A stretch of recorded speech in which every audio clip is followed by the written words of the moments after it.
Hello, science enthusiasts. I'm Jason Zakowski. And I'm Chris Zakowski. We're the pet parents of Bunsen, Beaker, Bernoulli, and Ginger, the science animals on social media. If you love science and you love pets, you've come to the right spot. So put on your safety glasses and hold on to your tail.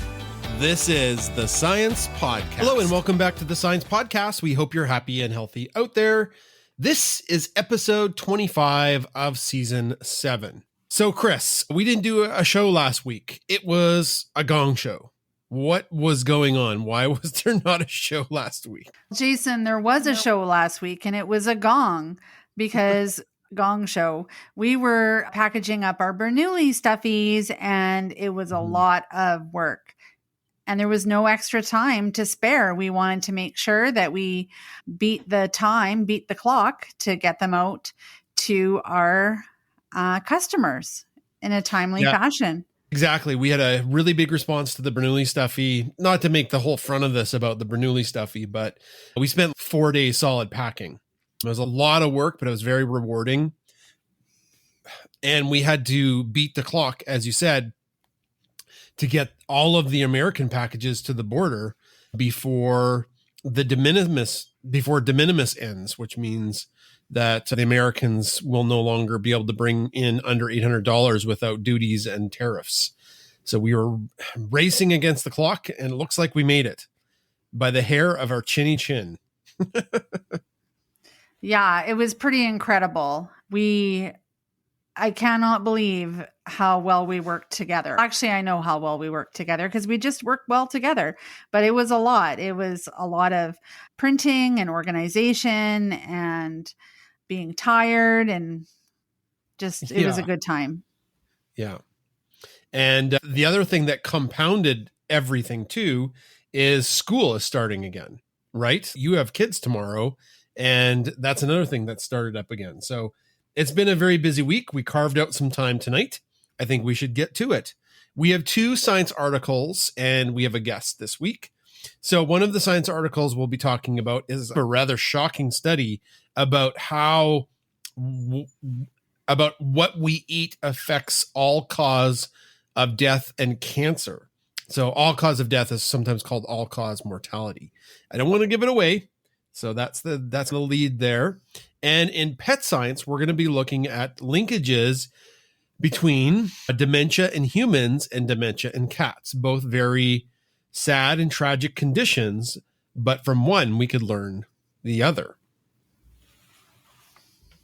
And our guest today is a water expert, and we're going to be talking about potential issues lurking in groundwater and also bust some of the myths or not. It's a great discussion. And we haven't had a science guest in a while. Chris, what time is it? Jason, it's science time. This week in science news, this science study really hammers home you are what you eat from your head to your feet. Hey, Jason, that's my line. That's my line. I always say that. You are what you eat from your head to your feet. We've talked about this before. You are a lacto-ovo vegetarian. So Yes, I am. So you have egg products and you have milk products, but you do not eat animal flesh, if that's not too graphic. Is that how you characterize it? Yeah, and then I eat plant protein as well.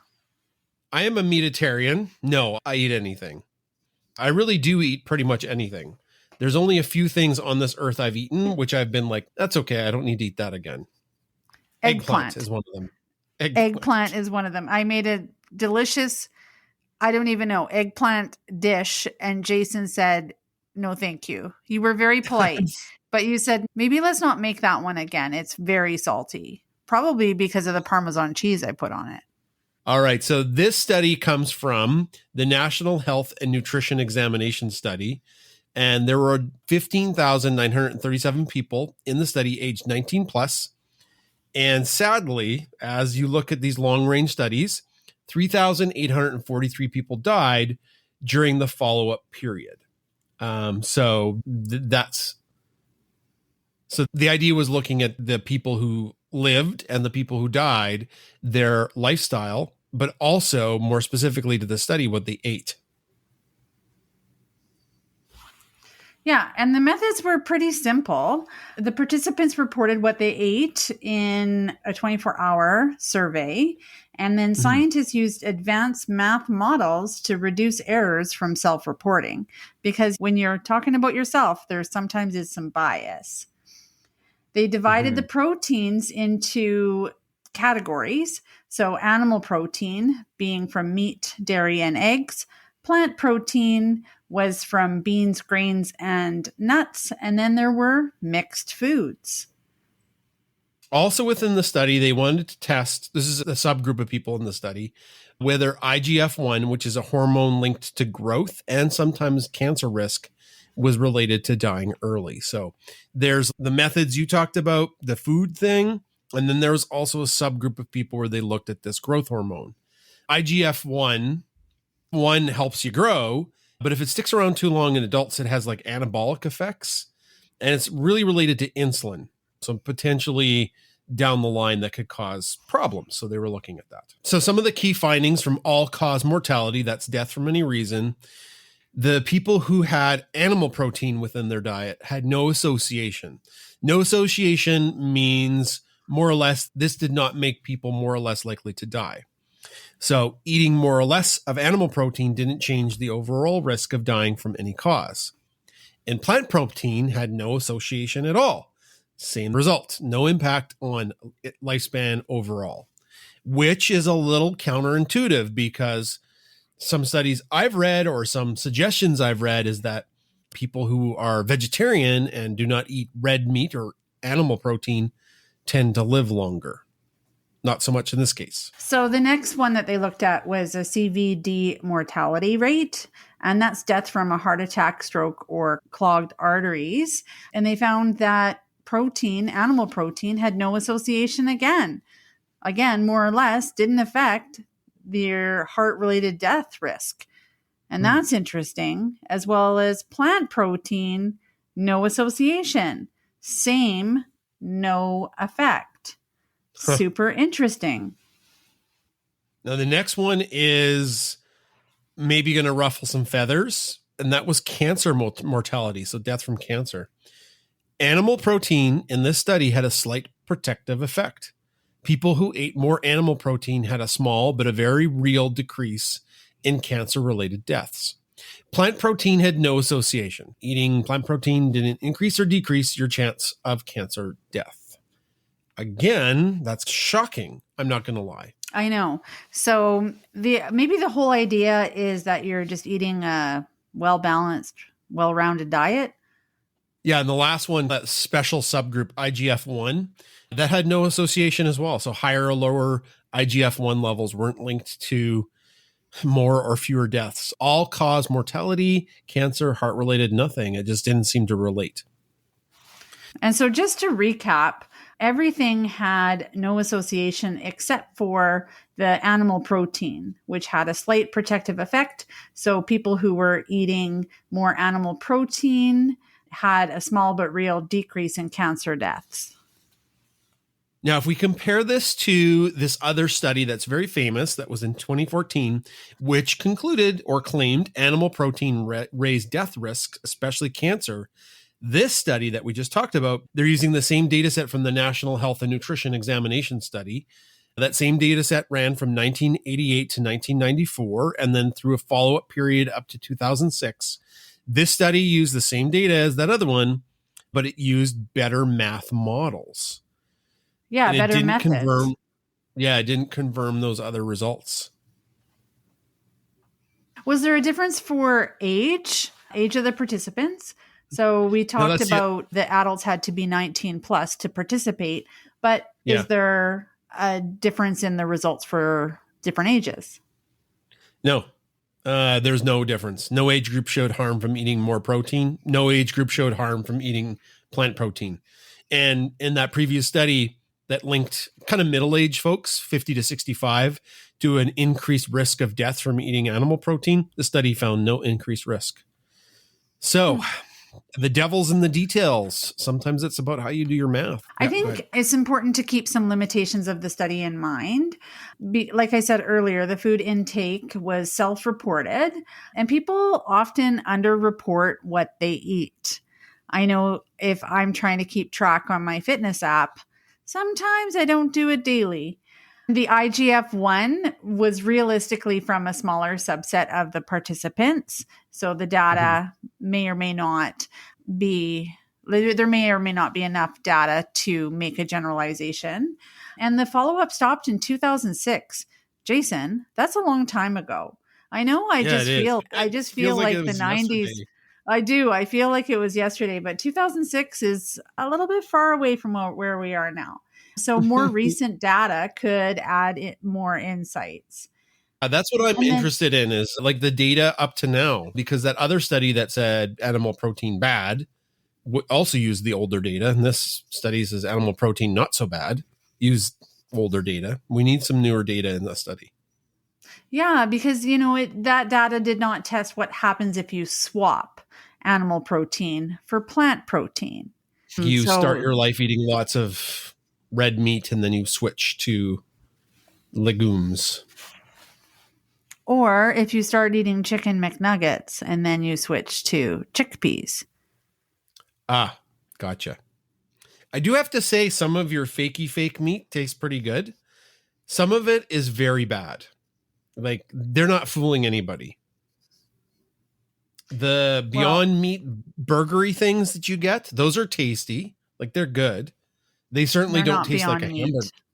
Or okay, whatever they are.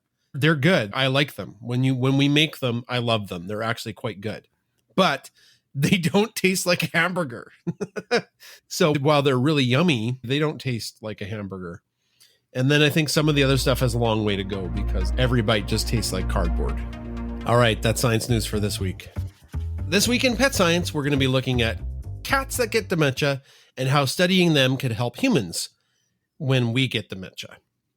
Now, none of my family, older folks, got dementia, but I do know some people who are dealing with that right now with their older family members, and I don't want to make light of it because it's rough. It's bad. I've seen the TikTok videos.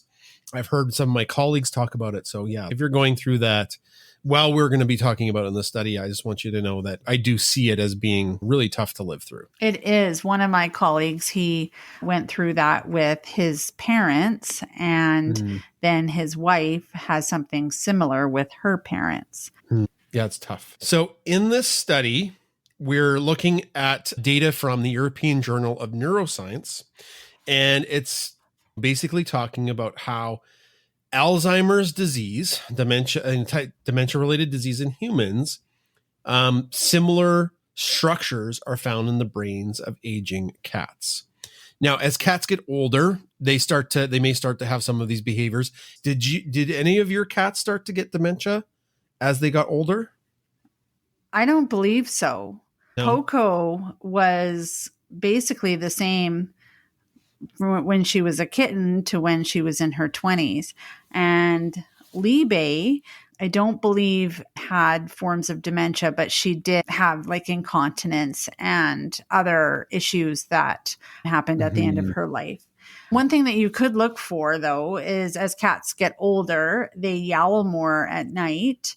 And so those could be loud, distressed vocalizations when they're yowling. They could have trouble sleeping, or they could sleep too much. And you think, how can a cat sleep too much? Don't they sleep like 24 hours a day? If your cat's sleeping 24 hours a day, that's a little bit much. And they might show signs of being confused or disoriented. So there's these plaques called amyloid beta plaques. They're sticky clumps. And we see them in the brains of folks with Alzheimer's. Similar or identical are found in the brains of aging cats. And these proteins build up and they cause like an unfortunate chain reaction of brain problems like overstimulation or overactivation of immune cells. And of course, if you overstimulate immune cells, those can damage brain cells, and they overactivate supporting brain cells. And those cells, instead of helping you out, they may attack the synapses. Those are the connections between the nerve cells. And as those break, damage, or die, then you start to have some of the symptoms of dementia. Yeah, Jason, that's super interesting. And I want to talk about how the study was done. The researchers studied the The researchers studied the post-mortem brains of 7 young cats, and that makes me sad that 7 young cats passed away. And 18 older cats were also studied, which included 8 with dementia-like behaviors. They used fluorescent markers to detect those amyloid beta proteins, and they compared the protein buildup in younger versus older cat brains.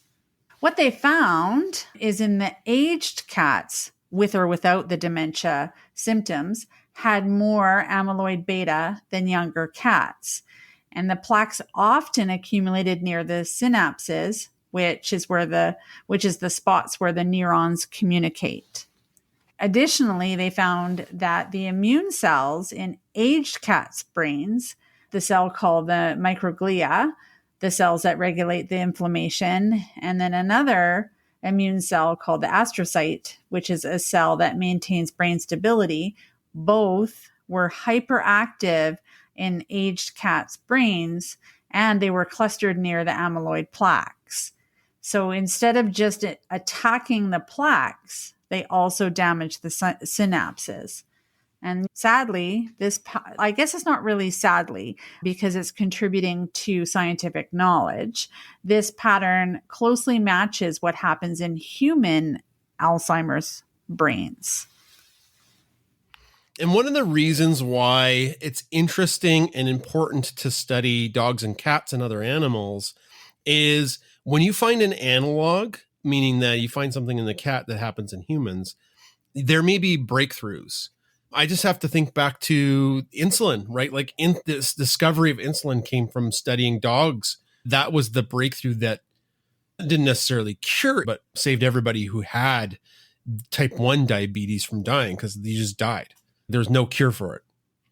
And so this study shows that cats do develop dementia-like brain changes with age, and it's a model close to Alzheimer's than many other animals, including lab mice. And you actually have to genetically engineer mice to get Alzheimer's, but cats just develop it. Some do spontaneously as they age. So it makes them a really good natural comparison. The more we study this and understand feline dementia, of course, that might improve the quality of life for older cats, but there may be spillover in the human world into the progression and study of Alzheimer's disease. So I guess as we wrap it up, I think if one of our dogs got dementia, that'd be very sad. I know there's a lady that we know, and her friend had a dog with dementia, and he struggled really bad in the last couple of weeks of his life with like diarrhea and things like that, didn't know where he was. So it's stressful having pets with dementia. And of course, folks with dementia eventually become institutionalized, or they require 24-hour care. It's a great area to study to potentially lessen the symptoms and suffering.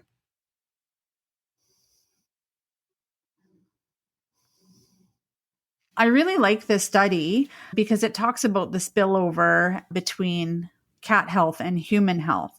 And I just really am interested in more examples of that for people potentially not with dementia, but with Parkinson's or with other types of diseases, so we can learn more about those diseases and progression in humans in comparison to our pets or animals. Said, that's Pet Science for this week. Hello, everybody. Here's some ways you can keep the Science Podcast free. Number 1, in our show notes, sign up to be a member of our Paw Pack Plus community. It's an amazing community of folks who love pets and folks who love science. We have tons of bonus Bunsen and Beaker content there, and we have live streams every Sunday with our community. It's tons of fun. Also, think about checking out our merch store. We've got the Bunsen Stuffy, the Beaker Stuffy, and now the Ginger Stuffy. That's right.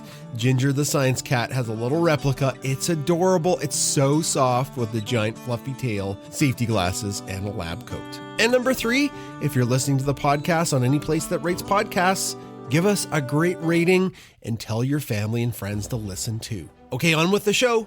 Back to the interviews. It's time for Ask an Expert on the Science Podcast, and I have Cydian Kauffman, the owner of Pure Water Northwest, with us today. Cydian, how you doing? I'm great. Thanks for having me on. Yeah. Where are you calling into the show from? Where are you in the world? Seattle. Oh, Seattle. Okay, so we were on the West Coast a couple months ago. Of Canada, of course. So yeah. I'm Canadian, and we went to Vancouver Island, but Seattle's pretty far west for Americans. I mean, I guess you could go to Hawaii. That's the furthest west you could go. Have you lived in Seattle most of your life? I have, yeah. My parents moved me here when I was 9 from California, and I've been here over 40 years now. Oh, I visited Seattle a couple times in my life. I think it's a cool city. It never rained when I was there. So is the rain a myth, or does it rain quite a bit? It rains quite a bit, but like it's different. If you want to know the truth, this rain is rain where, and Seattleites almost never use umbrellas, right? Some are very proud of the fact that they don't use umbrellas. But if you think about it, if you're in the Midwest and it rains, it's like God turned a bucket upside down on your head. Oh yeah. You got to use an umbrella there. That we almost never get rain like that in Seattle. The rainfall can definitely be worse elsewhere. Here it rains more often than other places, but not necessarily as much.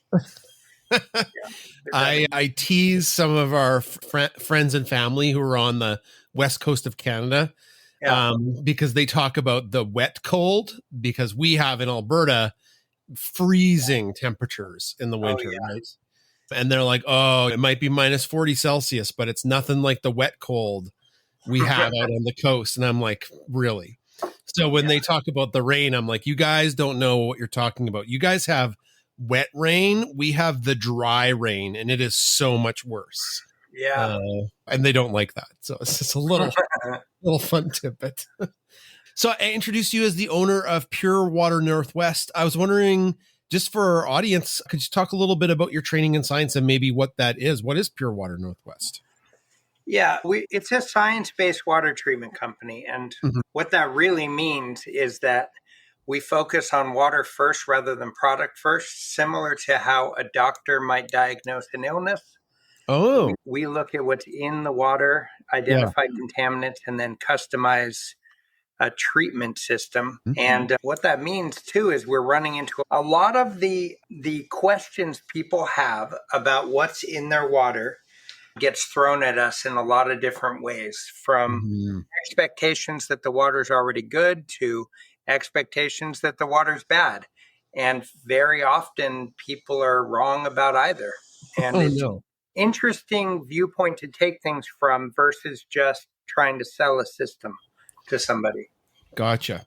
Now, in the United States, you guys have the EPA, right? That's your Environmental Protection Agency. That's right. Yeah. Yeah. I'm not ignorant. I don't know what we have up in Canada. It's the health authority there. I think it's called Health Canada, right? Health Canada. I was going to say it's Health Canada. That sounds very Canadian because Health Canada controls everything. As we have somebody on that deals with that, I was wondering if you could talk to us a little bit, because I'm sure there's misinformation out there about what the EPA drinking standards are for water drinking. Yep. They have a similar thing going on in Canada. The EPA has the MCL, which stands for maximum contaminant level. Yeah. And Canada has the MAC, which is maximum acceptable concentration. Okay. So they're legal enforceable limits. For example, in the US, you're technically allowed to have 15 parts per billion of lead. And that'd be like 15 drops in an Olympic-sized swimming pool. That would be the legal limit. In Canada, it's 5, right? And the health limit for those, however, is 0. So they have a health limit that is different from the legal limit, which surprises a lot of people when they learn that. It surprised the heck out of me when I learned that 7 years ago. I was like, what? How is that possible that the legal limit is not equal to the health limit? What's the rationale? I'm a little stunned too. What's the rationale for that? I don't know what it is in Canada, but I imagine it's a similar thing. In the US, the EPA actually says very clearly in writing that the MCL is set as close to the MCLG, which is the word for the health level.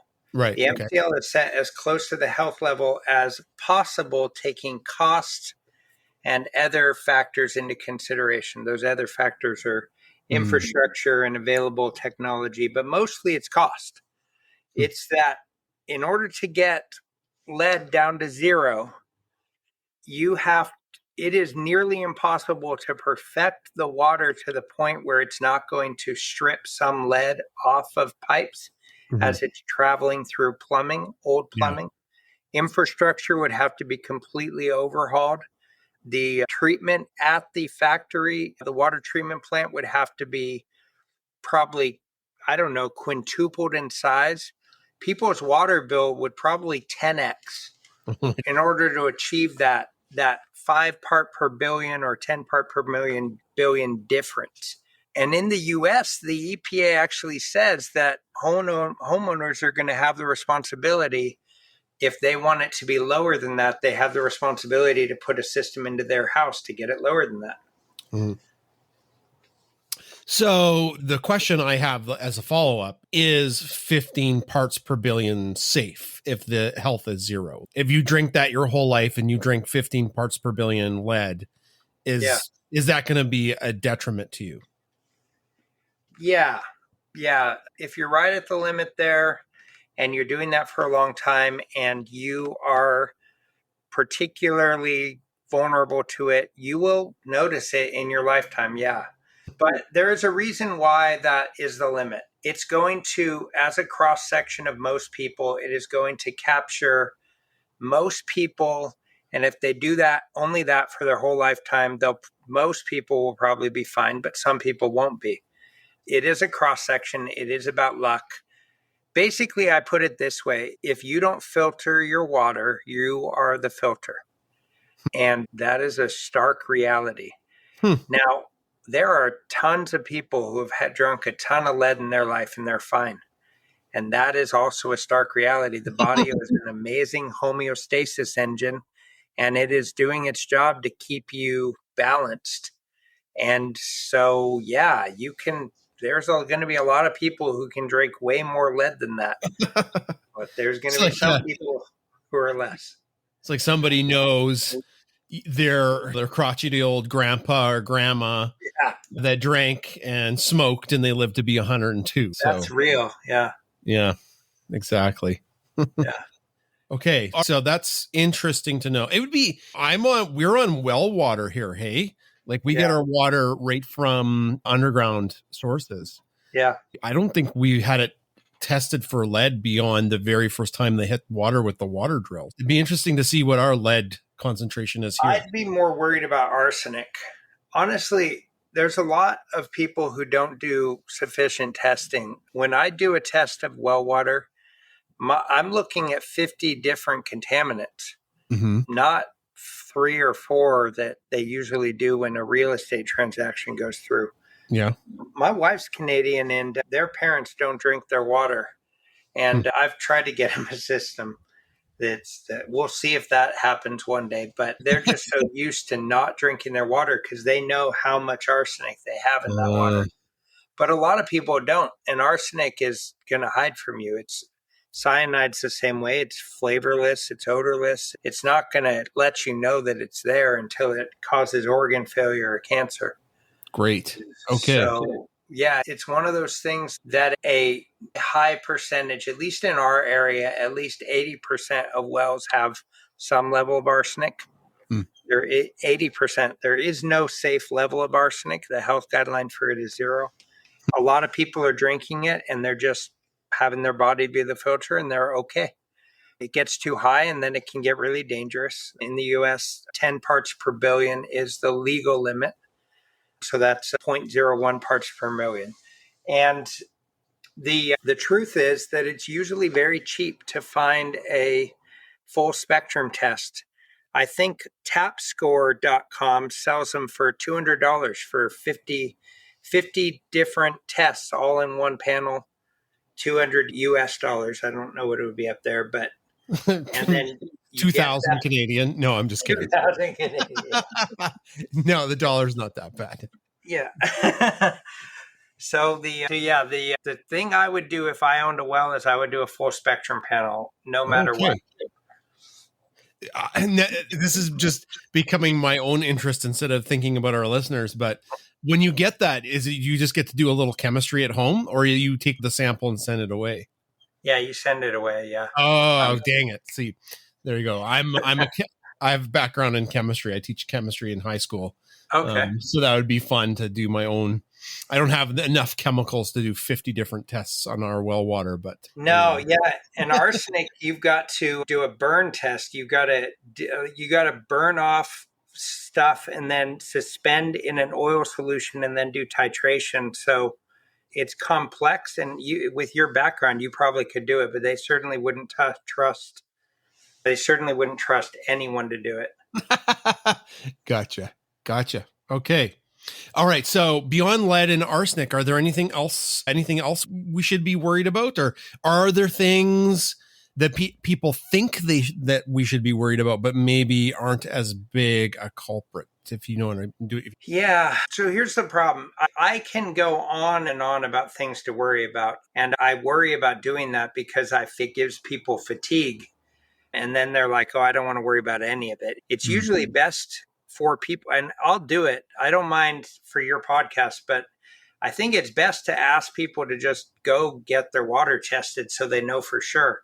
Because I like to follow a test, don't guess model. And then after you get results, the lab who did it for you can help you. If your listeners want to call me with some quick questions, I don't mind.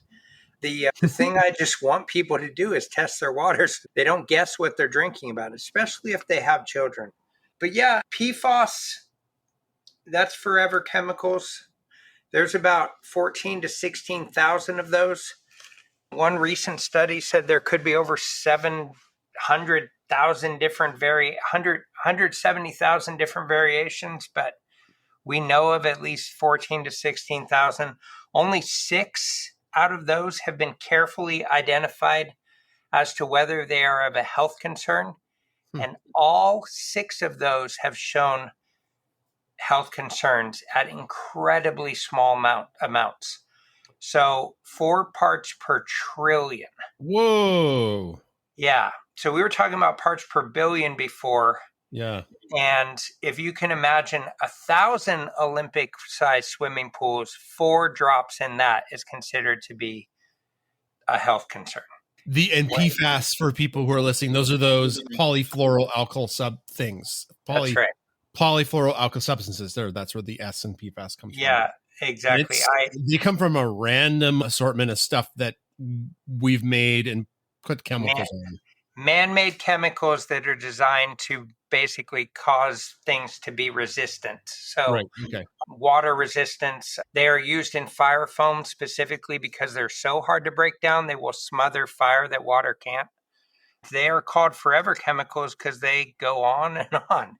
The most recent process that I've heard someone theorizing for destroying these, because currently we don't have an amazing way to destroy these, is cold plasma. Oh my God. Yeah, that's expensive. And we might just need to wait about 20 or 30 years and use a private rocket to send it into the sun. That might be cheaper. Yes. Yeah. No doubt.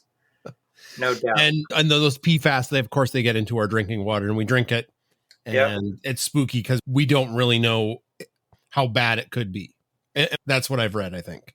That's right. That's exactly right. We know there are health concerns. We don't know how bad they're going to be. So we are, we're playing with this unknown. And the thing is, the solution's so easy for people. Whole house systems can be better for PFAS because there is some indication that skin contact can be of concern now. But drinking is definitely of concern. And a simple $1,000 installed under-counter reverse osmosis will do the trick. So to me, that's something people should be looking at. When you have your water tested, do they test for PFAS, or is that too hard to test for? It's really hard to test for. And this is the problem with PFAS, right? Is that you do 16, you take samples from 16 different locations frequently to do PFAS testing. You can't wear perfume or anything because it can screw up the sample. Right. And then you cap them, and then out of those 16, a certain number of them show for PFAS. That's how you know you have it, because it's really hard to find in the water. 4 drops per 1,000 swimming pools. Yeah, exactly. Like, it's hard to just find it. And they did a very elaborate study recently with 19 different river sources, and they found it 98% of the time in that situation. Oof. Yeah. So it's kind of work at the point we just have to assume it's there. I would be assuming it's there, because municipalities are finding it and then pronouncing, yes, it has been found. And unfortunately, the EPA standards of 4 part per trillion is not enforceable under this administration until 2031. Oh. So these municipalities now get to say, we're within, yes, we found it, but we're within legal levels, which is like such a tricky thing to say, given that there's no enforcement, so they're within any legal limit, right? Exactly. Yep. Man, that's a little bit of lawyer speak there, some political speak. Yeah, it's scary because I'm not trying to be all doomsday, but it's scary because if you go that route and you let everyone know, yes, there's unhealthy amounts of PFAS in the water, no, we can't get rid of it yet. People now are going to start drinking more bottled water. And there's, 1 billion bottles of water consumed every single day on this planet. Mm-hmm. So that's a lot. That's a lot of plastic usage, a lot of microplastics. There's something like 300,000 straws thrown away, and straws currently with current technology, cannot be recycled. So it becomes a whole thing. There's definitely it's good our planet is as big as it is. Ugh. Yeah. Okay, I have a question for you that's maybe we can talk about something. It is good information to tell people about some of these things and have it in the back of their mind. And if folks do have the money, they could think about that reverse osmosis, right? Yeah. Do some people think water's worse than it is and they're wrong? What are some of the myths that are maybe a good news myth, right? That's a good way to go. Fluoride, some people think fluoride's really bad. Fluoride has been shown to cause some IQ loss at some levels. These studies are really like massively low amounts. Fluoride is not necessarily that good for you or that bad for you. It's of little concern. And the fluoride levels are like in Scandinavian countries, they don't fluoridate and they have better teeth outcomes, but they also don't use sugar. So is fluoride needed? We don't know. But if people have fluoride in their water, it's not in my opinion, it's not of major concern. Some people are worried about pharmaceuticals in the water. There are a ton of pharmaceuticals in the water. That is true. And that is because people excrete that through their urine and then it's recycled. Yeah. But it takes a lot of really high levels of that stuff to start affecting people. Hormonal and thyroid changes require pretty large numbers, which can happen, but it's not super likely. So I'm not as worried about that kind of thing. And to me, the best news about water treatment is if you're handy, you can even get those ROs for $150 and do it yourself. The thing is to just really look at it and not hide from it, not let 5 years go by where you're like, I'll do that later. And then you find out that for 5 years, you've been drinking something you don't want. Mm-hmm. Instead, it can be really easy to treat water. And that is, to me, good news, because 10 years ago, these reverse osmosis systems were way more expensive. I remember that. Like my family didn't have one growing up, but I knew a family did. And they were of higher socioeconomic status, we'll just say. Yeah, exactly. So yeah, if you can figure out how to get it installed, they can be really affordable. And even the really cheap ones, though, they will potentially have leaks. So you want to put a drip pan on the really cheap ones. The really cheap ones will work because membrane technology is membrane technology. And although there are levels of membrane technology, even the cheapest membrane in the world is going to massively improve water quality. That's good news. Yeah, that's what I think. Yeah, we actually covered the whole fluoride debate on our podcast about a month or two ago. A city south of us, Calgary in Alberta, 15, 20 years ago, fluoride was voted out. Like, people didn't want fluoride in the water. Okay. So they took fluoride out, maybe based on that study, maybe based on misinformation, maybe based on many things. And then they did see, a steady increase in dental issues. Yeah. And then fluoride was voted back in. So now the water in Calgary is fluoridated.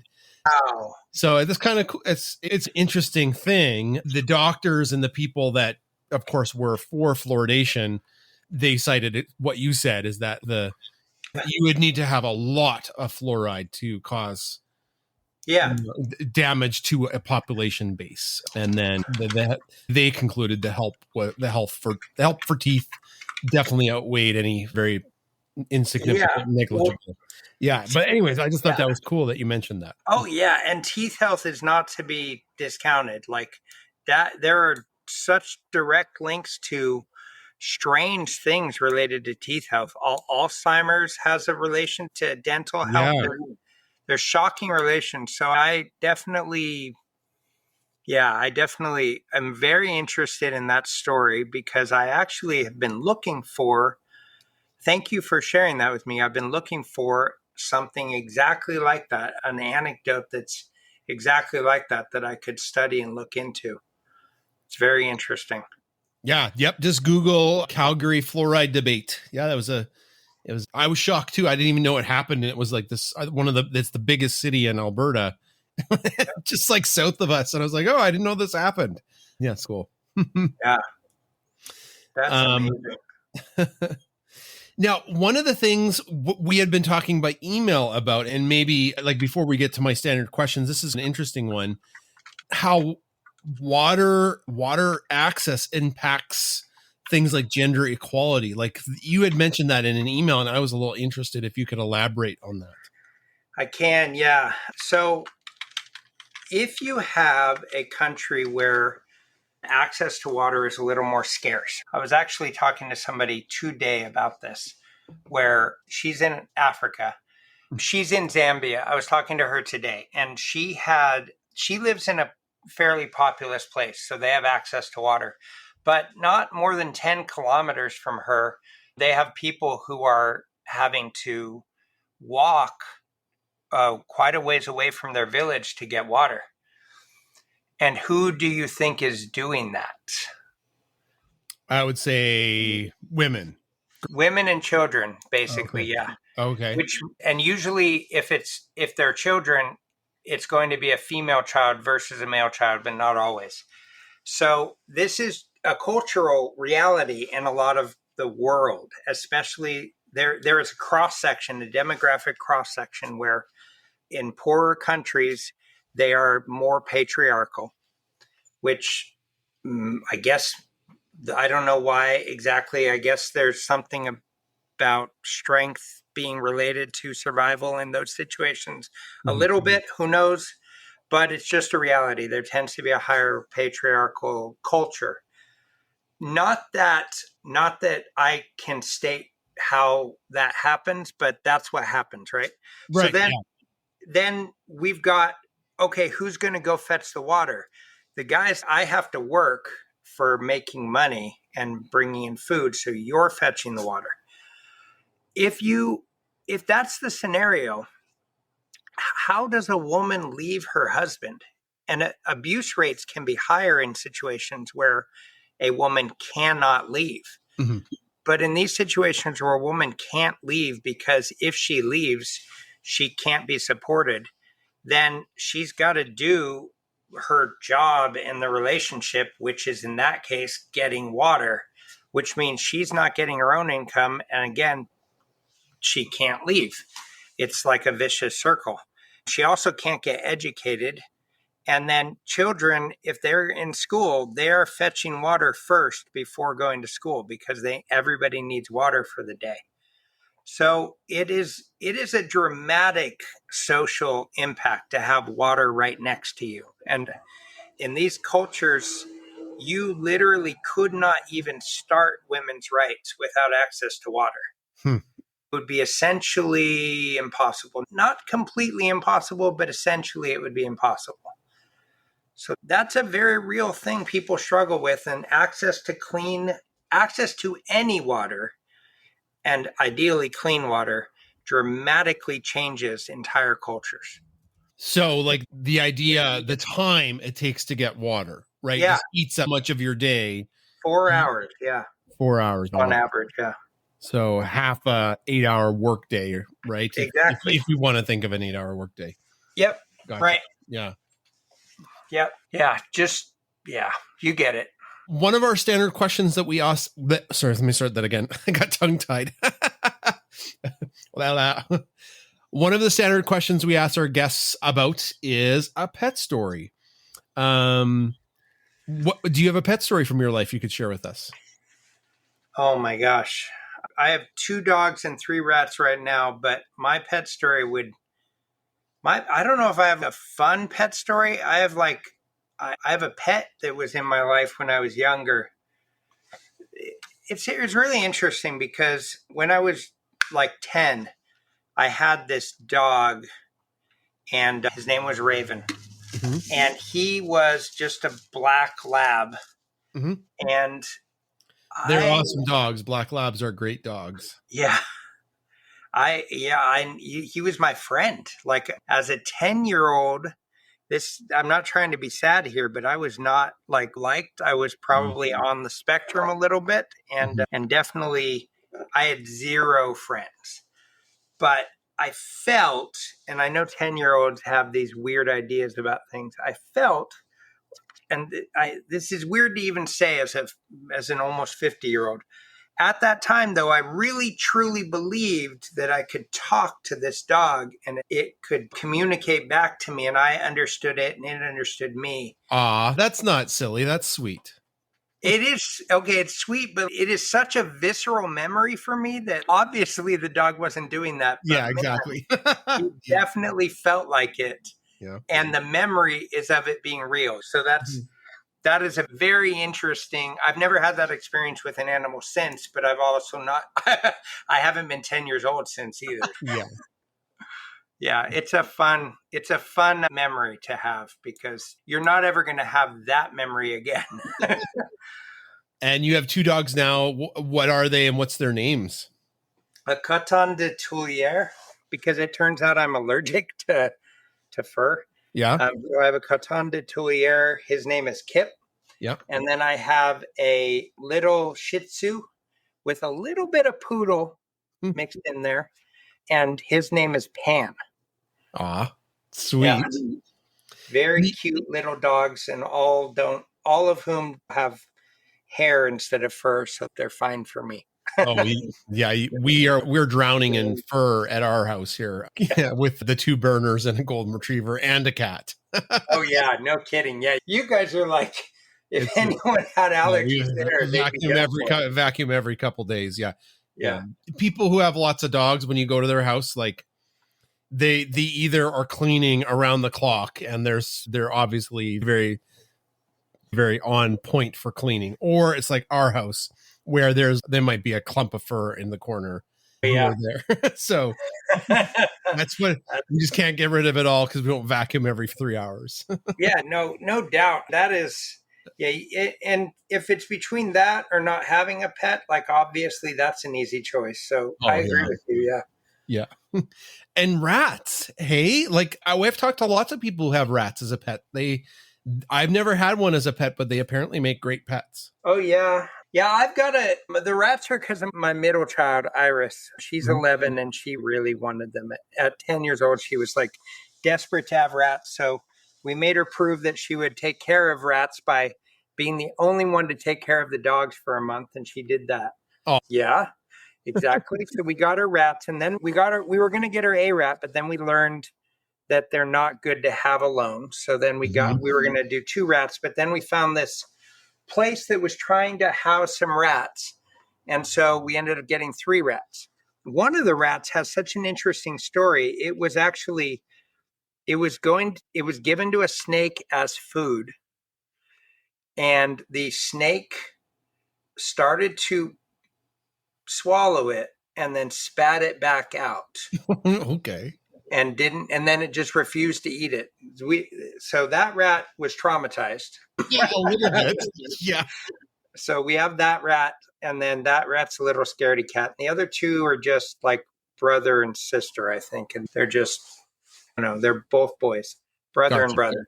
Gotcha. And they're both happy. That's sweet. Yeah. Maybe the rat tasted bad. Who knows? I know. It's such a funny, weird story, right? Yeah. Their natural selection works in weird ways. Perhaps there's some kind of like genetic mutation that made its fur taste bad to snakes, and you never know. Which would be cool. Yeah, exactly. I love that idea. Cydian, we're at the end of our chat. Thank you for giving up your time. I so appreciate it. A couple things before we wrap. Can people find your company online? Are you on social media anywhere for people to follow? Yeah, we're on a few social media places, but if you look up Pure Water Northwest, you'll find us. Okay. And my name is such a weird name. Cool. I had to ask you how to say it before we started this. I know. Thank you. The people who look me up usually can find me very easily. So yeah, we're pretty easy to find and happy to help anyone who needs it. Sounds good. We'll make sure there's a link to Pure Water Northwest. Oh, did I get the company right there? I'm sorry. You got it. Yeah. We'll make sure there's a link in our show notes to Pure Water Northwest. So, people who listen to the show and they're like, I want to learn more, just your click away. Yeah. Yeah. Appreciate it. That's awesome. I think we're going to get our water tested. So this was eye-opening for me. I drink our water. I love our well water. My wife does not like the taste of it, so she drinks lots of bottled water. Yeah. So I guess for my own health, I better get it tested. So yeah, I'll take a look at those kits. Maybe there's a Canadian analog too, instead of an American one. Yeah, maybe. That's an interesting question. Thanks for chatting, and best wishes in the future. Thank you. That's it for this week's show. Thanks for coming back week after week to listen to the Science Podcast. And a shout out to all the top dogs. That's the top tier of our Patreon community, the Paw Pack. You can sign up in our show notes. All right, Chris, let's hear those names that are part of the top dogs. Amelia Fettig, Ree Oda, Carol Hanel, Jennifer Challen, Linnea Janik, Karen Cronister, Vicky Otero, Christy Walker, Sarah Bram, Wendy, Diane, Mason and Luke, Helen Chin, Elizabeth Bourgeois, Marianne McNally, Catherine Jordan, Shelley Smith, Laura Stephenson, Tracy Linebaugh, Anne Uchida, Heather Burback, Kelly, Tracy Halberg, Ben Rather, Debbie Anderson, Sandy Breimer, Mary Rader, Bianca Hyde, Andrew Lynn, Brenda Clark, Brianne Hawes, Peggy McKeel, Holly Burge, Kathy Zerker, Susan Wagner, and Liz Button. For science, empathy, and cuteness.